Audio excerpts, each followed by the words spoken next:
Voici l'actualité du continent européen. Dans l'Union européenne, Bruxelles recommande aux États membres de ne pas utiliser Huawei et ZTE dans les infrastructures de connectivité. L'Union européenne prévoit d'accorder davantage de permis CO2 gratuits à certaines industries, selon un document consulté par l'agence. L'Union retire le cuir du champ de sa loi anti-déforestation après des pressions de l'industrie. En Suède, Reuters rapporte l'arrestation du capitaine chinois d'un pétrolier soupçonné de lien avec la Russie, pour suspicion de faux documents et violation des règles de navigabilité. Un sommet entre l'Arménie et l'Union européenne se tient à Erevan.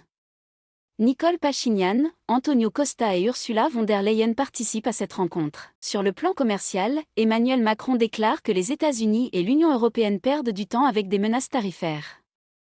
Nissan prévoit de supprimer 900 postes en Europe dans le cadre d'une restructuration mondiale. Les ministres du commerce du G7, réunis à Paris, discutent également des approvisionnements en minerais critiques dans un contexte de tensions commerciales liées aux menaces tarifaires américaines contre les voitures produites dans l'Union européenne. Piero Cipollone, membre du directoire de la Banque centrale européenne, déclare que la probabilité d'une hausse des taux augmente en raison de pressions inflationnistes élevées. Des procureurs européens enquêtent en Croatie sur une suspicion de fraude liée à des fonds agricoles. Dans le dossier Russie-Ukraine, Volodymyr Zelensky confirme une annonce américaine concernant un cessez-le-feu et un échange de prisonniers entre l'Ukraine et la Russie.